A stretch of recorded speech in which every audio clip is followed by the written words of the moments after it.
Hello friends, good morning. നമ്മുടെ Kerala TV സീരിയലിലേക്ക് എല്ലാവർക്കും സ്വാഗതം. അങ്ങനെ നമ്മുടെ നവ്യ വന്ന് അനിയെ ചെറുതായിട്ടൊന്ന് ചൊറിഞ്ഞും മാന്തിയൊക്കെ നിൽക്കുവാണ്. അനിക്കാണെങ്കിൽ ദേഷ്യം വന്നു തുടങ്ങി. അങ്ങനത്തെ നന്ദു ഇങ്ങോട്ടേക്ക് വരാൻ പാടില്ല, ഇവിടുത്തെ കാരണവർ തീരുമാനിക്കുന്നതേ നടക്കൂ എന്നൊക്കെ പറഞ്ഞുകൊണ്ട് നമ്മുടെ നവ്യ ഇങ്ങനെ അനിയെ കല കയറ്റിക്കൊണ്ടിരിക്കുന്ന സമയത്ത് സ്വന്തം അനിയത്തെ ഇങ്ങോട്ട് കൊണ്ടുവരാതിരിക്കാൻ വേണ്ടിയിട്ട് അതിനേക്കാളും വലിയ കെണി എവിടെയുള്ളവർ ഒരുക്കിക്കൊണ്ടിരിക്കുന്നത് എന്ന് അനി നവ്യയോട് പറയുമ്പോൾ അതെങ്ങനെ കെണിയാകും എന്ന് നവ്യ ചോദിച്ചു. അവന്തികയുടെ സ്വഭാവമേ നല്ല സ്വഭാവമാണെന്ന് പറയുമ്പോൾ ഞാനിപ്പോൾ മൂർത്തി ജ്വല്ലറിയുടെ MD ആണെന്നും അത് അറിഞ്ഞു വെച്ചുകൊണ്ടാണ് അവൾ എന്നെ വേണമെന്ന് ഇപ്പോൾ വാശി പിടിച്ചുകൊണ്ടിരിക്കുന്നതെന്നുള്ള കാര്യം അനി നവ്യയോട് പറഞ്ഞു. അല്ല, അതൊക്കെ പോട്ടെ, അവൾ നിങ്ങളുടെ ആരുടെയും സൈഡ് അല്ലായിരുന്നല്ലോ, എന്നിട്ട് പിന്നെ എന്തിനാ അവളോട് ഇത്ര സിമ്പതി എന്നൊക്കെ ചോദിച്ചപ്പോൾ അവളോട് എനിക്ക് സിമ്പതിയൊന്നുമില്ല, പിന്നെ നന്ദു അവളും തമ്മിൽ തട്ടിച്ചു നോക്കുമ്പം അവളെ സപ്പോർട്ട് ചെയ്യാനാണ് എനിക്ക് തോന്നിയത്. ഒന്നുമില്ലെങ്കിലും അവൾ എൻ്റെ അബിയുടെ അനിയത്തിയല്ലേ എന്ന് ചോദിച്ചപ്പം അബിയുടെ അതേ സ്വഭാവം ഏതാണ്ട് അവളിലും ഉണ്ടെന്ന കാര്യം അനി പറയുന്നു. പിന്നെ ഇപ്പം ഈ കാണിക്കുന്നതൊക്കെ അവളുടെ അഭിനയമാണോ എന്ന് പോലും എൻ്റെ സംശയമാണെന്ന് പറയുമ്പം അബിക്ക് എന്താ കുഴപ്പം? അവനേക്കാളും പ്രശ്നക്കാരനാണല്ലോ നിൻ്റെ പുന്നാര ഏട്ടൻ. അപ്പം നിങ്ങളോട് എനിക്ക് അതേപ്പറ്റി ഒന്നും പറയാനില്ല എന്ന് അനി അന്നേരം പറഞ്ഞു. സത്യങ്ങൾ അറിഞ്ഞിട്ടും അത് ശരിയാണോ തെറ്റാണോ എന്ന് പോലും അന്വേഷിക്കാതെ അഭി അടക്കി പിടിക്കുന്ന നിങ്ങളുണ്ടല്ലോ, ഈ ലോകത്തെ ഏറ്റവും വലിയ മണ്ടിയായ സ്ത്രീയാണെന്ന് അനി പറഞ്ഞു. ആയിക്കോട്ടെ എന്ന് നവ്യയും. ഇനി നീ കൂടുതലൊന്നും എൻ്റെ മുന്നിൽ നിന്ന് സംസാരിക്കണ്ട, നീ അങ്ങേരുടെ അനിയനല്ലേ, അപ്പം ഇതേ നീ പറയുള്ളൂ, നിനക്കതിനെ പറ്റുമെന്ന് നവ്യ അനിയോട് പറയുന്നു. ഇതൊക്കെ കേട്ടപ്പോൾ എനിക്ക് ദേഷ്യം വന്നു. അനി എന്നിട്ട് അവിടെ നിന്ന് അങ്ങ് പോയി കഴിഞ്ഞപ്പോഴത്തേക്കും നവ്യ കണ്ണടച്ച് പല്ല് ഇടിച്ച് പിടിച്ച് നിൽക്കുക. എല്ലാവരും എൻ്റെ മുന്നിൽ അഭിനയിച്ചു, എന്നെ സ്നേഹിക്കുന്നവരും സ്നേഹിക്കാത്തവരും ഒക്കെ. അതുകൊണ്ട് ഞാനിനി എൻ്റെ നയം വ്യക്തമാക്കാതെ ഇങ്ങനെ തന്നെ പൊക്കോളാമെന്ന് നവ്യ മനസ്സിൽ ചിന്തിച്ചിട്ട് ഇങ്ങനെ നിൽക്കുക കേട്ടോ. എന്തായാലും അവന്തികയുടെ തനി സ്വഭാവം നവ്യയ്ക്ക് പറഞ്ഞു കൊടുത്തു അനി. പക്ഷേ എല്ലാത്തിൻ്റെ അവസാനം എൻ്റെ അനിയത്തി ഇവിടെ എത്തിക്കും, നിൻ്റെ ഭാര്യയായി അവളിവിടെ വരും, അവളിവിടെ വരേണ്ട പെണ്ണ് തന്നെയാണെന്നൊക്കെ നവ്യ മനസ്സിൽ പറയുവാണ്. ഇവിടുന്ന് പുറത്തു പോവേണ്ടത് അഭിയും അവൻ്റെ അമ്മയുമാണെന്നും ചിന്തിച്ച് നമ്മുടെ നവ്യ അവിടെ നിന്ന് അങ്ങോട്ടേക്ക് പോകണം. അങ്ങനെ രണ്ടും കൽപ്പിച്ച് നമ്മുടെ നവ്യ നേരെ അവിടുന്ന് റൂമിലേക്ക് പോവുകയാണ്. നവ്യയ്ക്ക് എന്തൊക്കെയോ ഒരുപാട് ആലോചനയും ചിന്തയും ഒക്കെ ആയിട്ടാണ് മുന്നോട്ട് പോയിക്കൊണ്ടിരിക്കുന്നത്. ആ സമയത്ത് നമ്മുടെ അഭി അങ്ങോട്ടേക്ക് വരുന്നു. റൂമിൽ നിന്ന് ഡ്രസ്സൊക്കെ മാറി. നവ്യയെ കണ്ടപ്പോഴത്തേനും ഭയങ്കര സ്നേഹം കേട്ടോ. സ്നേഹത്തോടെ ഭാര്യയുടെ അടുത്തേക്ക് ഓടി വരിക. അപ്പോൾ ഞാനിങ്ങോട്ട് വരുമ്പോഴേ ഒരാളവിടെ ചിന്തിച്ച് നിൽക്കുമായിരുന്നു, അനി നന്ദുവിനെക്കുറിച്ചായിരിക്കും ചിന്തിക്കുന്നതെന്നൊക്കെ ഇങ്ങനെ നവ്യ പറയുമ്പോൾ ഇവനിങ്ങനെ നോക്കുന്നു. ഞാൻ തറപ്പിച്ചു പറഞ്ഞിട്ടുണ്ട്, ഒരു കാരണവശാലും നന്ദു ഇങ്ങോട്ട് വരില്ല എന്നുള്ളത്. ഹനിയും നന്ദുവും തമ്മിലുള്ള കല്യാണം നടക്കാൻ പാടില്ല അബി എന്നും പറഞ്ഞ് ആ ഒരിത് പറയുമോ. പിന്നെ അവന്തികയെ വേണമെങ്കിൽ അവൻ കല്യാണം കഴിച്ചോട്ടേന്ന് നവ്യയ്ക്ക് പറയുന്ന കേട്ടപ്പോൾ ഭയങ്കര ചിരി അബിക്ക്. പക്ഷെ അവിടെ ഒരു കുഴപ്പമുണ്ടല്ലോ എന്ന് പറഞ്ഞു. അവൾ നമ്മുടെ പക്ഷത്തല്ലല്ലോ നിൽക്കുന്നത്. അപ്പോൾ അതേ നമ്മുടെ അബി ഇങ്ങനെ നോക്കുക കേട്ടോ. അതുകൊണ്ട് 100% അവളെ സപ്പോർട്ട് ചെയ്യാൻ എനിക്ക് പറ്റത്തില്ല എന്ന് നമ്മുടെ നവ്യ ഇങ്ങനെ പറഞ്ഞപ്പം, എടി അതൊക്കെ നിൻ്റെ വെറും തോന്നൽ മാത്രമാണ്, അവളെ ബുദ്ധിയുള്ള പെൺകുട്ടിയാണെന്ന് അബി അന്നേരം പറഞ്ഞു. അതെന്താ നീ അങ്ങനെ പറഞ്ഞത് എന്ന് നവ്യ ചോദിച്ചു. അതിൻ്റെ കാരണമൊന്നും ഞാനിപ്പോൾ പറയുന്നില്ല എന്ന് അബി പറയുമ്പോൾ, പിന്നെ ഒരു കാര്യം നീ മനസ്സിലാക്കിക്കോ, അനിയെ അവന്തിക വിവാഹം കഴിക്കുന്നതിൽ അങ്ങേയറ്റം സന്തോഷിക്കുന്ന കൂട്ടത്തിലാണ് ഞാനും എൻ്റെ അമ്മയും ഒക്കെ. എടാ അവന്തിക എന്ത് കാര്യം വരുമ്പോഴും നമ്മളെ തള്ളി പറയുകയാണല്ലോ എന്ന് നവ്യ പറഞ്ഞപ്പം, എടി അത് ബുദ്ധിയുള്ള ഒരു പെൺകുട്ടിയുടെ അഭിനയമായി കൂടെയെന്ന് ചോദിച്ചു. നീ എന്തൊക്കെയാടാ ഈ പറയുന്നത്, എനിക്കത് മനസ്സിലാകുന്നില്ല എന്ന് പറഞ്ഞപ്പോൾ നമ്മുടെ അബി ഇങ്ങനെ നിൽക്കുന്നു. നീ എൻ്റെ അടുത്ത് നിന്ന് എന്തെങ്കിലും മറച്ചു വയ്ക്കുന്നുണ്ടോ അബി എന്ന് നവ്യ ചോദിച്ചു. ഞാൻ നിൻ്റെ മുന്നിൽ ഒരു തുറന്ന പുസ്തകമാണ്, എല്ലാം പറയാറുമുണ്ട്. അത് പിന്നെ എടി നീ ഇത്ര മാത്രം അറിഞ്ഞാൽ മതി, അവന്തിക ഒരിക്കലും നമുക്കെതിരല്ല. അത് കേട്ടപ്പോഴത്തേക്ക് നവ്യ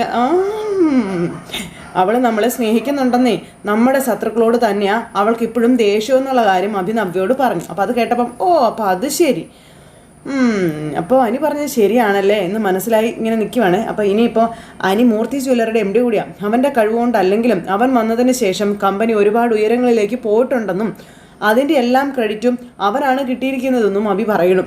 അതുകൊണ്ട് മൂർത്തി ജ്വല്ലറിയുടെ MDയെ അവന്തിക കല്യാണം കഴിക്കണമെന്ന് തറപ്പിച്ച് തന്നെ അഭി പറയുന്നു. ഈ പൊട്ടങ്ങണപ്പനെല്ലാം നവ്യയോട് വിളിച്ച് പറയുകയും ചെയ്തു. ഇനിയിപ്പം അവക്കയുടെ മുഖംമൂടിയും കൂടെ വലിച്ചു കീറാനായിട്ട് നമ്മുടെ നവ്യ ഇച്ചിരി കൂടെ പണിയെടുക്കേണ്ടി വരും. അതൊക്കെ കേട്ട് കഴിഞ്ഞപ്പം അവന്തിക നമ്മുടെ സൈഡാണെന്ന് നീ ഈ പറഞ്ഞത് സത്യം തന്നെയാണോ എന്ന് നവ്യ ചോദിച്ചപ്പം 100% സത്യമാണെന്ന് അഭി പറയുന്നു. അപ്പോഴത്തേക്കും നവ്യയ്ക്ക് വലിയൊരു തുറപ്പുചീട്ടിലാണ് കിട്ടിയിരിക്കുന്നത്. അവൾ അയർലൻഡിൽ നിന്ന് തിരിച്ചു വന്നതിന് ശേഷം ചില നാടകങ്ങളൊക്കെ കളിച്ചു, പിന്നീടാണ് കാര്യങ്ങളൊക്കെ എനിക്ക് മനസ്സിലായത് എന്ന് അഭി നവ്യയോട് പറയുന്നു. അവളുടെ പഴയ സ്വഭാവം എന്താണെന്ന് നിനക്കറിയാമല്ലോ, നമ്മുടെ കല്യാണത്തിനൊക്കെ നീ അവളെ കണ്ടതാണല്ലോ അല്ലേ. അപ്പം പറഞ്ഞ് നിൽക്കുക നവ്യ. അവളെ എന്നേക്കാളും കുഴപ്പക്കാരിയായിരുന്നെന്ന് പറയുമ്പം, അങ്ങനെയാണെങ്കിൽ ഇനി തടസ്സം ഒന്നുമില്ല, അനി അവളും തമ്മിലുള്ള കല്യാണം എത്രയും പെട്ടെന്ന് നടക്കട്ടെ എന്ന് നവ്യ അഭിയോട് പറയണു. അങ്ങനെ നമ്മുടെ അഭി ചിരിച്ച് പിടിച്ച് ഇങ്ങനെ നിൽക്കുമ്പം എന്തായാലും നിന്നെ ലോക്കപ്പിലിട്ട് തല്ലിയ അഹങ്കാരി ഈ വീട്ടിലേക്ക് വരില്ല എന്ന് നവ്യ വീണ്ടും പറയണം. ഞാൻ ജീവിച്ചിരിക്കുമ്പോൾ അതിന് സമ്മതിക്കത്തുമില്ല എന്നും നവ്യ അഭിയോട് പറയാം. അയ്യോ അഭിക്ക് എന്താണോ സന്തോഷം നിന്ന് തുള്ളിച്ചാടും. ഇതൊക്കെ നവ്യ കാണുന്നുണ്ട് കേട്ടോ, ഇവൻ്റെ ആ ഒരു മുഖവും അവൻ്റെ ഭാവമാറ്റവും ഒക്കെ. നീ അതിൽ തന്നെ ഉറച്ചു നിൽക്കണം കേട്ടോ. നന്ദുവിന് ഇഷ്ടപ്പെടാത്ത പലരും ഉണ്ട്, പ്രത്യേകിച്ച് എൻ്റെ ഇളയ അമ്മായി. അവരൊരിക്കലും ആ ബന്ധത്തെ അനുകൂലിക്കില്ല. അതുകൊണ്ട് തന്നെ കാര്യങ്ങൾ ആ വഴിക്ക് പോവുകയുമില്ല. പിന്നെ പക്ഷെ അനിയും നന്ദുവും തമ്മിൽ ഇപ്പോഴും കാണുന്നുണ്ടെന്നാണ് തോന്നുന്നത്. അവർ തമ്മിൽ ഹൃദയങ്ങൾ കൈമാറുന്നുണ്ടെന്നൊക്കെ പറയുമ്പോൾ നമ്മുടെ നവ്യ ഇങ്ങനെ നിൽക്കുക അവിടെ. ഇതൊക്കെ കേട്ട് അതുകൊണ്ടാണ് അവൻ അവന്തികയിലേക്ക് വരാൻ ഇത്തിരി പ്രയാസം. എന്തൊക്കെ സംഭവിച്ചു എന്ന് പറഞ്ഞാലും അനിക്ക് അവൻ്റെ മുത്തശ്ശൻ പറയുന്നത് കേൾക്കാതിരിക്കാൻ പറ്റില്ല എന്നും അതുകൊണ്ട് ഇവിടുത്തെ കാര്യങ്ങൾ നമ്മൾ വിചാരിക്കുന്നത് പോലെ തന്നെ വരുമെന്നാണ് എൻ്റെ വിശ്വാസമെന്നും നവ്യ ഈ അബിയോട് പറഞ്ഞു. ഒരു കാര്യം നീ ഉറപ്പിച്ചോ, അനിയും നന്ദുവും തമ്മിൽ എന്തെങ്കിലും കാരണവശാൽ ഒന്നിക്കേണ്ടി വന്നാൽ ആ കല്യാണം നടക്കാതിരിക്കാൻ വേണ്ടി എല്ലാവരുടെയും മുന്നിൽ കെട്ടി തൂങ്ങി ചാപം പോലും ഞാൻ മടിക്കില്ല എന്ന് നമ്മുടെ നവ്യ അഭിയോട് പറയുക. ഇത് കേട്ടപ്പോൾ അഭി കണ്ണു തള്ളി പിടിച്ച് നിൽക്കുവാണോ, ഈ ഇത്രയ്ക്ക് ആത്മാർത്ഥതയുള്ള ഭാര്യയോ എന്ന് വിചാരിച്ച് അത്രയും പറഞ്ഞ നവ്യ ഇങ്ങ് പോന്നു. ഈ പൊട്ടനാണെ അതും വിശ്വസിച്ച് അവിടെ അങ്ങനെ നിൽക്കുകയും ചെയ്യുന്നു. അത് തന്നെയാടി എനിക്കും വേണ്ടത് എന്നും പറഞ്ഞുകൊണ്ട് അത് കഴിഞ്ഞ് പിന്നെ കാണിക്കുന്ന അനന്തപുരിയിലെ പൂജാമുറിയിൽ നമ്മുടെ ജയനും മുത്തശ്ശനും മുത്തശ്ശിയും അനിയും എല്ലാവരും പ്രാർത്ഥിക്കുക. നമ്മുടെ ദേവയാനി പൂജയൊക്കെ ചെയ്ത് എല്ലാവർക്കും തൊഴുത് പ്രാർത്ഥിച്ച് ദീപമൊക്കെ ഇങ്ങനെ തൊഴാനൊക്കെ കൊടുത്തു. അങ്ങനെ എല്ലാവരും പ്രാർത്ഥനയും കാര്യങ്ങളൊക്കെ ആയിട്ട് ഇങ്ങനെ നിൽക്കുന്നു. ആ സമയത്ത് നമ്മുടെ മുത്തശ്ശൻ എല്ലാവരും മനമൊരുക്കി പ്രാർത്ഥിക്കണമെന്നും ഇന്നത്തെ ദിവസം നമ്മളെ സംബന്ധിച്ചിടത്തോളം ഏറ്റവും പ്രധാനപ്പെട്ടതാണെന്ന കാര്യം മുത്തശ്ശൻ എല്ലാവരോടുമായിട്ട് പറയുന്നു. അവിടെ വിജയത്തിൽ കുറഞ്ഞതൊന്നും നമ്മൾ ആഗ്രഹിക്കാൻ പാടില്ല എന്നും മുത്തശ്ശൻ പറയുവാണ്. അങ്ങനെ അതെല്ലാം പറഞ്ഞ് പ്രാർത്ഥിച്ച് ഇവരങ്ങ് പോയി. മുത്തശ്ശനും ജയനും കൂടി അങ്ങ് പോയി. ഈ സമയത്ത് ദേവയാനിയും മുത്തശ്ശിയും കൂടി അവിടെ നിന്ന് പൂജാമുറിയിൽ വിളക്ക് കൊളുത്താനും പ്രാർത്ഥന ചൊല്ലാനും ഒക്കെ നയനമോൾ ഇവിടെ ഇല്ലെന്നും അത് വലിയൊരു കുറവ് തന്നെയാണെന്നും ഇങ്ങനെ ദേവയാനി പറയുന്നു. എന്നാലും മോളുടെ ദിവസമല്ലേ ദേവ ഇന്ന്, മോളല്ലേ ഇന്ന് നമ്മളെ ജയിപ്പിക്കേണ്ടത് എന്ന് മുത്തശ്ശി ചോദിക്കുമ്പോൾ മോൾക്ക് ഒരിക്കലും പിഴവ് സംഭവിക്കില്ലമ്മേ, പിന്നെ കോമ്പറ്റീഷൻ ആണെന്നും ഓരോ ദിവസവും ഓരോരോ ഫാഷൻ ഇറങ്ങിക്കൊണ്ടിരിക്കുകയാണെന്നും ജഡ്ജസിന് ആരുടെ സൃഷ്ടിയാണ് ഇഷ്ടപ്പെടുന്നത് എന്നൊന്നും പറയാൻ പറ്റത്തില്ലല്ലോ എന്ന് കാര്യമൊക്കെ ദേവയാനി ഇങ്ങനെ പറയാം മുത്തശ്ശോട്. എന്നിട്ട് പൂജാമുറിയിൽ നിന്ന് പ്രാർത്ഥിക്കുന്നു. ഇതേസമയം പിന്നെ നമ്മുടെ മുത്തശ്ശൻ അവിടെ ഇരിക്കുന്നു. അപ്പോൾ അനി അങ്ങോട്ടേക്ക് വന്നു. ഇന്ന് ഭയങ്കരമായിട്ടുള്ളൊരു കോമ്പറ്റീഷനാണ് നടക്കുന്നത് എന്നുള്ള കാര്യമൊക്കെ മുത്തശ്ശനോട് പറയുന്നുണ്ട്. അപ്പോൾ നയനേടത്തെയാണ് ഡിസൈനൊക്കെ വരച്ചതെന്നുള്ള കാര്യമൊക്കെ അനി ഇങ്ങനെ ഒന്ന് പറഞ്ഞു. നീ എന്തിനാണ് അതിന് അവളെ കൊണ്ട് ഡിസൈൻ വരപ്പിച്ചത് എന്ന് മുത്തശ്ശൻ ചോദിക്കാം. ആ നയനയെ കൊണ്ട് അതിൻ്റെ ആവശ്യം എന്താ? അപ്പം നയനേടത്തിയുടെ അത്രയും കഴിവുള്ളൊരു ഡിസൈനറെ കണ്ടെത്താനേ എനിക്ക് പറ്റിയില്ല മുത്തശ്ശ എന്ന് അനി അന്നേരം പറയും. അത് നിൻ്റെ കഴിവുകേടാണെന്ന് മുത്തശ്ശൻ.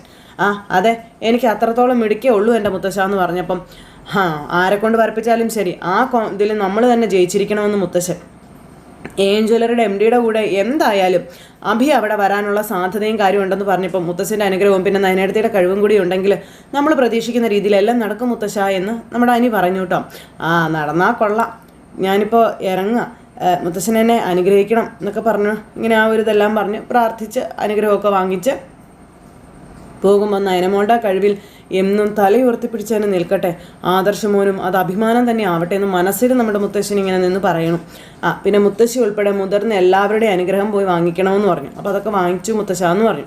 അവിടെ മത്സരങ്ങൾ നടക്കുന്ന സമയത്ത് എൻ്റെ മനസ്സ് അവിടെ തന്നെ ആയിരിക്കുമെന്നും നമ്മളിപ്പോൾ ജ്വല്ലറിയുമായിട്ട് സമാസമമാണ് പോയിക്കൊണ്ടിരിക്കുന്നതെന്നും അപ്പോൾ ഇന്നത്തെ ഈ വിജയം നമുക്കൊപ്പം നിന്നാൽ പിടിച്ചാൽ കിട്ടാൻ പറ്റാത്ത ഒരു നിലയിലേക്ക് നമ്മൾ പോകുമെന്ന കാര്യവും മുത്തശ്ശൻ പറഞ്ഞു. അപ്പോൾ എല്ലാവരുടെയും കൂടെ പ്രാർത്ഥന ഉണ്ടെങ്കിൽ അതൊക്കെ നടക്കും മുത്തശ്ശ, എന്നിപ്പോൾ ഞാൻ പോയിട്ട് വരാമെന്ന് പറഞ്ഞ് നമ്മുടെ അനി പോകുന്നു. അനി ഇറങ്ങിയ പുറകെ നമ്മുടെ മുത്തശ്ശൻ ഫോൺ എടുത്ത് വിളിക്കുകയാണ് നയനെ. അപ്പോൾ അനി അനുഗ്രഹമൊക്കെ മേടിച്ച് അങ്ങോട്ട് പോന്നിട്ടുണ്ടെന്നും പറഞ്ഞു. അപ്പോൾ മോളാണ് ഡിസൈൻ വരച്ചതെന്ന് പറഞ്ഞപ്പോഴേ ഞാൻ ആകെ ആക്ഷേപിക്കുകയാണ് ചെയ്തത് എന്നൊക്കെ ഇങ്ങനെ പറഞ്ഞു കേട്ടോ. പക്ഷേ എൻ്റെ പ്രാർത്ഥന കൂടെ ഉണ്ട് കേട്ടോ എന്ന് മുത്തശ്ശൻ പറയുമ്പോൾ അതെനിക്ക് അറിയാലോ മുത്തശ്ശ എന്ന് പറഞ്ഞു. വിജയങ്ങളെല്ലാം മോളും ആദർശം കൈപ്പിടിയിൽ ഒതുക്കിയതിന് ശേഷം നമ്മുടെ യഥാർത്ഥ ശത്രുവിനെ കണ്ടെത്തി കഴിഞ്ഞാൽ രാജകീയമായിട്ട് നിങ്ങളെ ഇങ്ങോട്ട് ആനയിക്കാൻ കാത്തിരിക്കുകയാണ് ഞാനെന്ന കാര്യം മുത്തശ്ശൻ പറയുന്നു. ഇത് കേട്ടപ്പോൾ നയനയ്ക്ക് ഒരുപാട് സന്തോഷമായി. വല്ലാത്തൊരു ശ്വാസമുട്ടലുണ്ട് മോളെ, വീർപ്പുമുട്ടലും ഉണ്ടെന്നും ഞാനെന്ന് പറഞ്ഞിരുന്നില്ലേ. അപ്പോൾ രാവിലെ ഉറക്കം നോക്കുമ്പോൾ മുറ്റത്ത് കോലം വരച്ചിരിക്കുന്ന മോളെ കാണുന്ന ആ ഒരു ദൃശ്യമുണ്ടല്ലോ, അതിനി ഏറെ നാളെ എനിക്ക് മിസ്സാക്കാൻ പറ്റില്ല എന്ന് നമ്മുടെ മുത്തശ്ശൻ പറഞ്ഞു. അത് കേട്ട് കഴിഞ്ഞപ്പോൾ നയനയ്ക്ക് ഭയങ്കര സങ്കടം. അപ്പോൾ ആത്മവിശ്വാസത്തോടെ അനിയൻ കൂട്ടി പോയിട്ട് വരാൻ പറഞ്ഞു. ആദർശ് വരുന്നുണ്ടോ എന്ന് ചോദിച്ചപ്പം അപ്പോൾ ഇല്ലെന്നാ പറഞ്ഞതെന്ന് കാര്യം പറഞ്ഞു. പനി ഇപ്പോൾ അവിടുത്തെ അങ്ങോട്ടേക്ക് എത്തും, ഞാൻ ഫംഗ്ഷൻ കഴിഞ്ഞിട്ട് മോളെ വിളിച്ചോളാമെന്ന് മുത്തശ്ശൻ പറഞ്ഞു. അപ്പോൾ ശരി മുത്തശ്ശൻ ആയിക്കോട്ടെ എന്ന് പറഞ്ഞ് ഫോൺ അങ്ങ് കട്ട് ചെയ്തു. അത് കഴിഞ്ഞതിന് ശേഷം നമ്മുടെ നവ്യ പോകാൻ റെഡിയാവും. അപ്പോഴത്തേക്ക് അഭി ഒരു ചിരിയൊക്കെ ചിരിച്ച് നവ്യയുടെ അടുത്തേക്ക് വരുന്നേ. അല്ല, നീ എങ്ങോട്ട് പോകാമെന്ന് ചോദിച്ചു. അപ്പം ഇന്നലെ ഡിസൈനർ ഫെസ്റ്റ് നടക്കുന്നത്, കഴിഞ്ഞ ഡീലിൽ പറ്റിയ പരാജയം ഇന്ന് ഉണ്ടാവരുത് എന്ന് നവ്യ അഭിയോട് പറയുന്നു. ഞാനവിടെ വരുന്നുണ്ടല്ലോ. ആ നേരത്തെ നയനയുടെ അനിയുടെയും കൂടെ ആദർശ് വരികയാണെങ്കിൽ അയാളുടെ മുന്നിൽ നമുക്ക് പുഞ്ചിരിയോടെ നിൽക്കാൻ കഴിയണമെന്ന് നവ്യ പറയുന്നു. അയ്യോ, അഭിക്ക് ഭയങ്കര സന്തോഷം കേട്ടോ. നീ വരുന്നു എൻ്റെ കൂടെ അമ്പലത്തിലേക്ക് എന്ന് ചോദിച്ചപ്പം, അപ്പോൾ ഇല്ലടി, ഞാനിവിടെ പൂജാമുറിയിൽ പ്രാർത്ഥിക്കണമെന്ന് കരുതുക.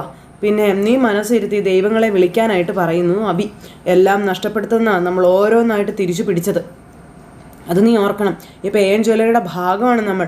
അങ്ങനെ നമ്മളെ അവർ വിശ്വസിക്കുമ്പോഴേ ഒരു കാരണവശാലും കമ്പനിക്ക് ഒരു താഴ്ച ഉണ്ടാകാൻ പാടില്ല എന്ന് നവ്യ അഭിയോട് പറഞ്ഞു. എല്ലാം കഴിയുമ്പോൾ നിന്റെ അനിയത്തിയുടെ വിളറിയ മുഖം നിനക്ക് നേരിട്ട് കാണാമെന്ന് അഭി.